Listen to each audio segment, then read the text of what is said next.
سر یہ جاننا چاہ رہی ہوں کہ ایک تو بہت ظاہر ہے کہ آپ اہم میٹنگ سے بھی اٹھ کے آئے، اس پہ بھی ہم بات کریں گے، لیکن فیض آباد کمیشن رپورٹ کے مندرجات اپنے جو لیک ہوئے ہیں وہ دیکھے ہوں گے. آپ نے اس کے اندر سٹیٹمنٹ بھی دیا ہے، بلکہ شاید اس کے بعد آپ نے ایک ٹویٹ بھی کیا تھا کہ یہ جو کمیشن ہے اس نے کوئی بہت زیادہ سیریسنس کا مظاہرہ نہیں کیا. کیا آپ کو لگتا ہے کہ یہ جو رپورٹ آئی ہے یہ درست ہے، اور آپ کا ذاتی تجربہ کیا تھا؟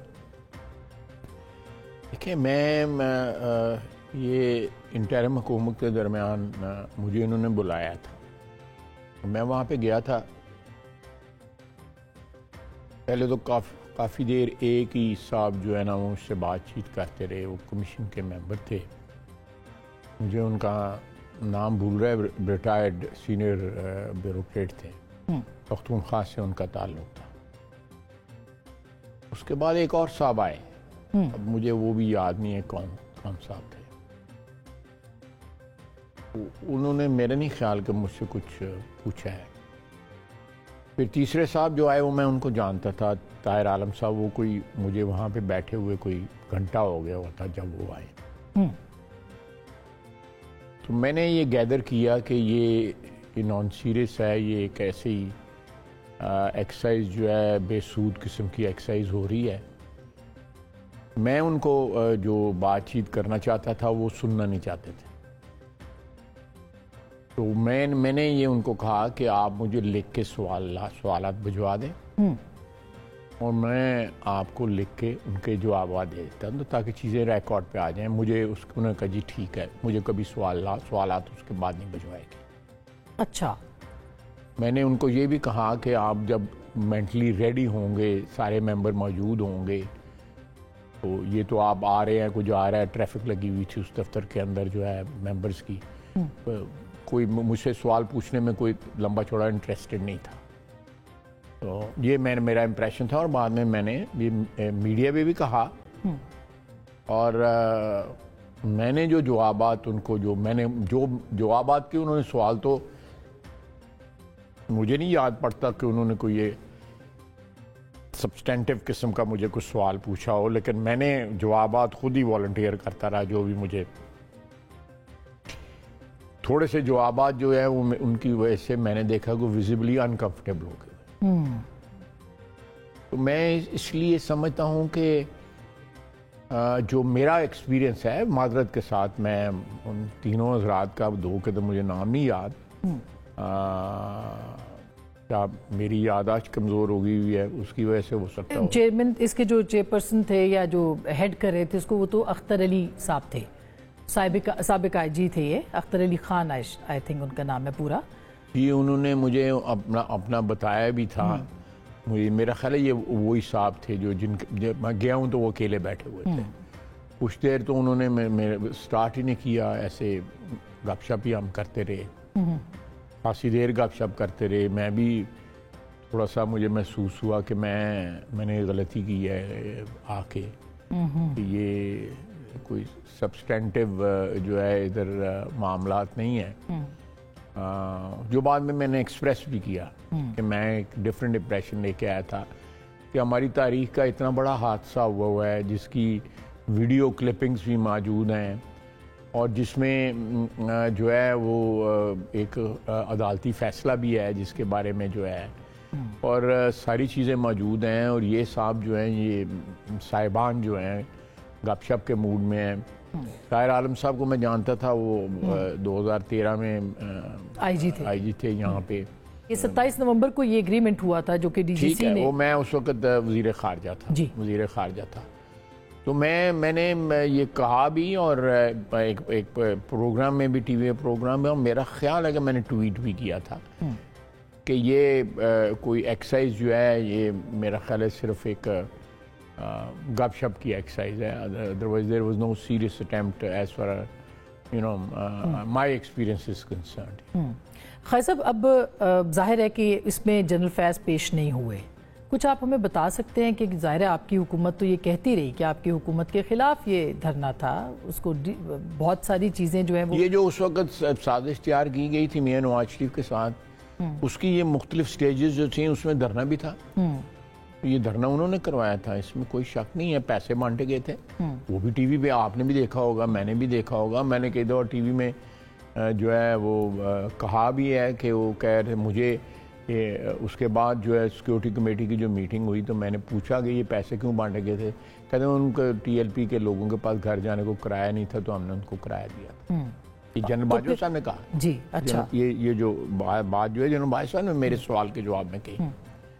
تو کیا آپ کو نہیں لگتا کہ اس میں نہ جنرل باجوہ کا سٹیٹمنٹ آیا ہے، جنرل فیض نے گھر سے کس طرح بیٹھے یہ رپورٹ کس طرح کمپلیٹ ہو سکتی ہے کہ دو مین کردار جو ہے اس وقت وہ اس کے سامنے پیش نہیں ہوئے، پھر اول اور آخر پھر پولیٹیکل ورکر ہی پیش ہوا نا، میرے جیسا پیش ہو گیا یا شاید عباسی صاحب جیسا پیش ہوا، وہ وزیر اعظم تھے اس وقت. یہ دونوں صاحبان کیوں نہیں پیش ہوئے؟ ان کی جو غیر حاضری ہے وہاں اس کے بغیر جو ہے یہ رپورٹ مکمل ہی نہیں ہے. تو کیا حکومت ابھی مسترد کر دے گی اس کو؟ مجھے نہیں پتا کیا، میں تو ذاتی حیثیت سے آپ کو یہ کمنٹ دے رہا ہوں کہ یہ دو صاحبان جو ہیں اس وقت ہر قسم کی طاقتیں جو تھیں انہی کے پاس تھیں، تو اگر یہ جو ہے وہ پیش ہی نہیں ہوئے تو پھر اس دھرنے کی کیا مینڈیٹ تھی اور کیا مینڈیٹ جو ہے وہ اکمپلش ہوئی نہیں ہوئی؟ تو سوال ہی سوال ہیں، جواب تو کوئی نہیں ہے اس میں جو ہے. تو جناب باجوہ ظاہر ہے کہ وہ تو کہیں بھی پیش نہیں ہوں گے، بہت ساری ایسی چیزیں ہیں جس میں کہ آپ کو تو دھمکی بھی انہوں نے دی ہے. جی مجھے انہوں نے بڑی ایک محترم شخصیت کے ذریعے انہوں نے مجھے وارن کیا تھا کہ you will not have legs to stand on. میں نے باتیں کرنی شروع کر دی، میں کہی ضرور کریں، بلکہ مجھے ساتھ اٹھا لیں تو کریں. ابھی جب آپ گورنمنٹ میں آئے اس کے بعد یہ 2-2.5 مہینے کی پرانی ڈیفنس منسٹر کو وہ دھمکی دے رہے ہیں، آپ نے اس کا کوئی میرا ہی لگتا ہے میں بھی گلاں کراں پھر نہیں، مگر خائن صاحب ایک بڑی سیریس بات ہے، ایک سنجیدہ بات ہے، آپ تو پولیٹیکل آدمی ہیں، لوگوں میں ملتے ہیں، کوئی حکومت نے کوئی پھر اس کے اوپر کوئی سوچا کہ بات کریں کہ یہ ایسا نہیں ہونا چاہیے، ان کو دھمکیاں نہیں دینا چاہیے؟ نہیں میں نہیں سمجھتا میں حکومت کو یا اپنی آفیشیل پوزیشن کو جو ہے انوالو نہیں کرنا چاہتا. میں ایک پولیٹیکل ورکر ہوں، اول اور آخر ایک پولیٹیکل ورکر ہوں میں. یہ باقی چیزیں جو ہیں یہ تو آنی جانی ہوتی ہیں، یہ وزارتی صدارتیں جو ہیں، اور تقریباً مجھے کتنا 34 سال ہو گئے ہیں اس اسمبلیوں میں، نیشنل اسمبلی میں، اور 2-3 سال میں نے سینٹ میں بھی گزارے. تو لیکن میں دیکھیں، یہ ہم لوگ جو ایک عمر گزار دیتے ہیں سیاست میں، ہم بھی ایک واقعات کی جو ہے آرکائیو بن جاتے ہیں. جی ایک بہت بڑا سٹور آپ کہہ سکتے ہیں ہوا ہے، اب یادداشتیں اور واقعات اور یہ سارے کچھ جو ہے. تو اور میں سمجھتا ہوں کہ آپ جب بڑے عہدوں پہ فائز ہوتے ہیں تو آپ میں اتنی مورل کریج بھی ہونی چاہیے کہ اگر کہیں پہ آپ کی ڈائریکٹلی یا انڈائریکٹلی کہیں اکاؤنٹیبلٹی ہو یا آپ کو کنٹریبیوٹ کر سکتے ہوں تو آپ کو والنٹیئر کرنا چاہیے. جو میں نے سیکھا ہے اپنے تجربات سے، ضرور والنٹیئر کرنا چاہیے. اور یہ ہماری قومی زندگی کا ایک بڑا اہم واقعہ تھا، ایک میں سمجھتا ہوں کہ واٹر شیڈ تھا، جس میں جو ہے 2 اشخاص کے نام لیے، اور وہ تو جن کے پاس میں چلا گیا. میں سیالکوٹ سے آیا، میں آنیسٹلی اسپیکنگ میں نے سمجھا کہ بڑی سیریس ایکسرسائز ہے، اور وہ تو گپ شپ تھی. اور یہ نگران حکومت نے یہ اس کا تو مطلب ہے کہ کہیں بلکہ میں تو وہاں سے کوئی ایک بیڈ ٹیسٹ لے کے اٹھا کہ یہ اتنی ایک ایکسرسائز، اور میں نے ان کو سیریس لے لیا. مجھے پتا تھا یہ ایکسرسائز ہے، میں بھی ان کے ساتھ چائے پیتا، لیکن جنرل فیض نے نہیں لیا سیریسلی، اس لیے وہ ان کے سامنے پیش نہیں ہوئے. تو کیسے اکاؤنٹیبل کرے جنرل بھائی؟ اس لیے میں کہہ رہا ہوں کہ اس کی کوئی اتھینٹسٹی کوئی نہیں ہے اس رپورٹ کی. تو کیا آپ کوئی کریڈیبلٹی اس رپورٹ کی نہیں ہے. تو کیا آپ کی حکومت کرے گی سر اس کے اوپر؟ میں نے تو آپ کے سامنے کہہ دیا ہے کہ میں تو آلریڈی کہ یہ اس رپورٹ کی کوئی وقت نہیں ہے. اور جن لوگوں نے یہ رپورٹ آتھر کیا ہے وہ اپنے گریبان میں ذرا جھانک کے دیکھیں کہ انہوں نے فرض نبھایا ہے کہ نہیں نبھایا. اپنے آپ سے سوال پوچھیں، میں کوئی سوال جواب نہیں کرنا چاہتا ہوں. بالکل. خیر صاحب، ہمیشہ سے آپ یہ بات پہلے بھی کہتے رہے ہیں، الیکشن سے پہلے بھی اور ابھی بھی، یہ ایک تسلسل کے ساتھ یہ بات کہ بھئی مداخلت کو روکا جائے، سیاست میں مداخلت کو روکا جائے، لیکن اس کی کوئی پیش بندی نہیں ہو رہی، نہ ہی اس کے اوپر بات ہو رہی ہے. کیا آپ کو نہیں لگتا کہ آپ کی حکومت جو ہے اس کو کم از کم بات چیت کا آغاز کرنا چاہیے؟ نہیں، میں دیکھیں بات چیت جو ہے ہم بالکل جو ہے سیاسی قوتوں سب سے بات چیت کرنے کو تیار ہے. اس میں کوئی ہیزیٹیشن ذرا بھی نہیں ہے. وزیر اعظم کے لیول پہ جو ہم لوگ ورکر جو ہیں ان کے لیول پہ اگر کوئی بات چیت سے مسائل حل ہو سکتے ہیں تو 100% بات چیت ہونی چاہیے جو ہے. اور سیاسی قوتوں کو اپنی برادری کی عزت آبرو کے لیے آپس میں بات چیت کرنی چاہیے، اور کسی چیز کے لیے کم از کم اپنی برادری کی عزت آبرو کے لیے کرنی چاہیے. ہم لوگ دعویٰ کرتے ہیں کہ ہم ملک کے خادم ہیں، ہم الیکشن لڑتے ہیں، ہم قیدیں بھگتتے ہیں، مقدمے بھگتتے ہیں، مشکلات اٹھاتے ہیں. تو یہ ساری ایکسرسائز جو ہوتی ہے جو ہماری ساری زندگی کا ہماری کا حصہ ہے، تو اگر اس کو ہم نے کہیں جس طرح پنجابی میں کہتے ہیں سرے چڑھانا ہے تو پھر جو ہے وہ بات چیت ضرور کرنی چاہیے. کیا میاں صاحب یہ شروع کر سکتے ہیں بات چیت؟ وہ سنا ناراض ہیں میاں نواز شریف صاحب آج کل اور دباؤ میں بھی ہیں. نہیں، کسی قسم کا نہ کوئی دباؤ ہے نہ کوئی ناراض ہیں.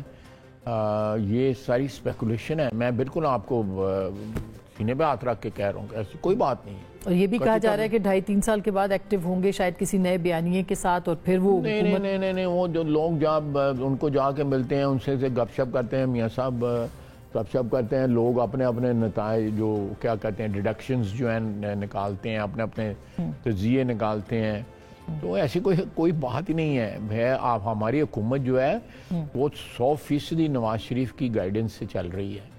میں آپ کو ذاتی طور پہ بتاتا ہوں میں یہ سعودی عربیہ جانے سے پہلے انہیں ملا تھا. مریم ہمارے ساتھ تھی اور کوئی ایسی بات ہی نہیں ہے، قطعی طور پہ کوئی ایسی بات نہیں ہے. بعض اوقات جو ہے اگر کوئی خبر نہیں ملتی، اگر میاں صاحب 2 دن 3 دن خاموش رہے یا ہفتہ خاموش رہے تو لوگ اس میں اسپیکولیٹ کرنا شروع کر دیتے ہیں. لیکن کیا یہ ہو سکتا ہے اگر میں غائب ہو جاؤں تو میرے متعلق کو کہنے شروع کر دیں کہ پتہ نہیں کتنے ہوگا. ظاہر سیاسی لوگوں کے بارے میں تو بات ہوگی، میاں نواز شریف صاحب کمپرومائز ہو گیا ہے یا کی ہو گیا ہے. تو میرا مطلب ہے کہ یہ تو میڈیا کو اتنی گنجائش دینی چاہیے. تو آپ کو لگتا ہے کہ اگلے 2.5 سال کے بعد کوئی پولیٹیکل آپ کی گورنمنٹ جو ہے کوئی کریڈٹ کارڈ کے طور پہ ان کو یوز کر سکتی ہے کہ اب آپ آئیں بیانیے کے ساتھ اور حکومت میں بھی؟ میری بات سنیں، اس کو سیکوینس کر لیتے ہیں. ہم جس فیز میں داخل ہو رہے ہیں اس وقت، ہم نے چیزیں جو ہے نا اپنی اپنی جگہ ان کو رکھنا شروع کر دیا. وہ بھی ایکٹیو ہوتے ہو سکتا ہے مہینہ لگے 2 مہینے لگے.